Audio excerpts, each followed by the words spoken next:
Just a little bit of frustration about not getting the next title shot, and you said that it seemed like fans were dictating who gets which fight. Does that sort of frustration manifest itself into motivation in this? Yeah, you know what? It's out of my control. Okay, it's not the first time this has happened. Second time, sadly. But it is what it is. I still love doing what I do. Okay, I love doing what I do, and fighting is something like I said, I enjoy it. So if the fans weren't happy, they didn't want to see me, then it is what it is. You just sit there and go, okay, what do I got to do to make the fans want to see that? And that's sort of where I'm molding my new stuff, is to make it where I can win, but yet the fans are happy with what I'm doing.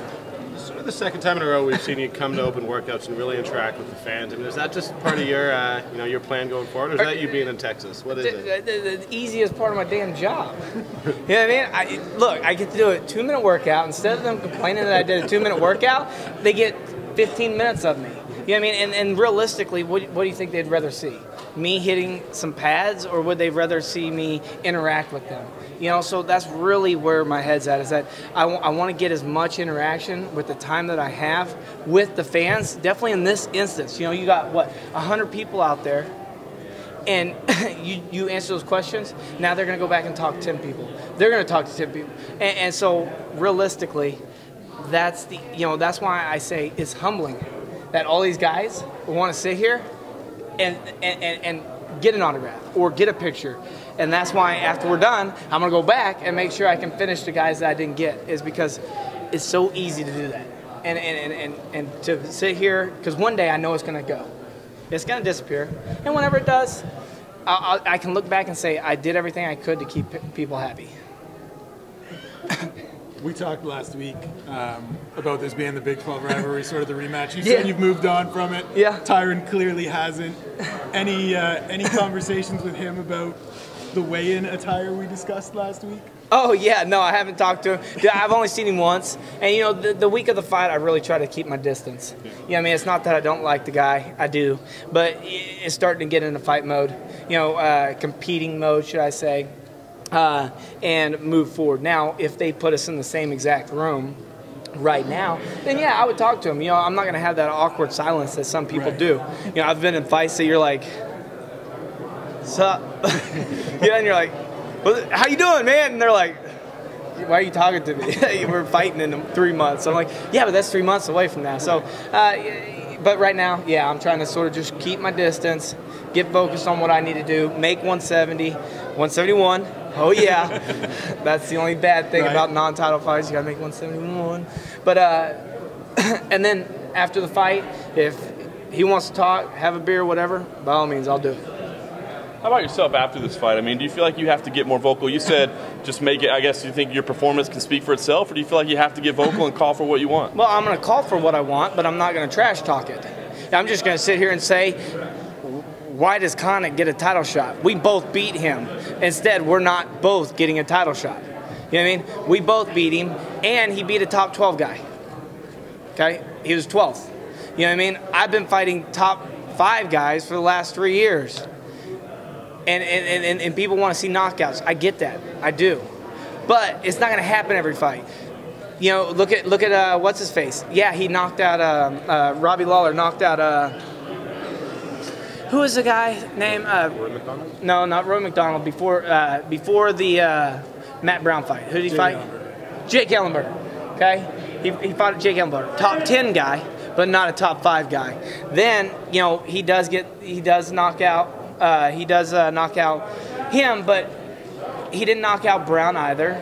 He didn't knock me out 2 times. You know what I mean? So, it's just hard to get finishes, definitely whenever you're fighting this caliber of guys every time. And everybody's scared of my hands. Whenever I start moving forward and I throw my hands, their hands go up quicker than I can get a punch in, right? So that's why I've reverted back to low kicks and getting my wrestling started. Because what's going to happen, sooner or later, whenever I first got in UFC, they were scared of my wrestling. Okay? Now, sooner or later, somebody's going to get scared about the wrestling aspect, because that's going to start winning me fights again, right? Then that's whenever I can go back to knocking people out again. Because right now, I don't want to waste energy whenever I go like this and they're like, you know what I mean? That's just wasted energy. But whenever you do that and they do this, look at that. That's all real estate, man. Easy real estate. And sometimes I'm not even looking for it. I throw a punch, I'm like, my body just goes, ugh. I'm like, okay, I guess I'm going for a takedown. What do you feel is the biggest challenge that Tyron Woodley presents as a fighter in this matchup? The way Tyron is. He's two different fighters. You know, in a lot of his fights, he's either a very aggressive fighter or he's a very defensive fighter. So when we're going through our training camp, we sort of had to train for two different Tyrons because we don't know which one's going to show up. I have a feeling which one's going to show up. The one that's going to be very aggressive. So that's when we train for first. Then we would throw in some rounds with him being very defensive, trying to lay traps, and trying to move and stay out of those. I'm really actually sort of grateful for this fight because it's really changed my striking.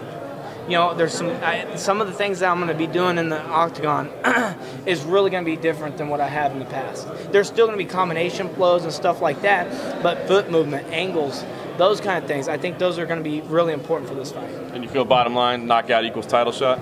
If I get a knockout and I don't get the damn title shot, I'll be pissed. That's when I'll really be pissed. But, you know, win.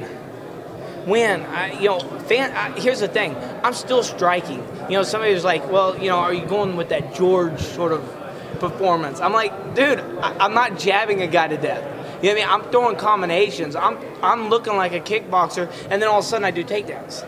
That's totally different than what he did, right? And so I keep the fans entertained because realistically, like I said, once the wrestling aspect gets thrown back into the mix, man, the sky's the limit for me, and that's what I'm really believe because then I start becoming more of a true mixed martial artist, and then that's whenever people are going, okay, we can't get up from him.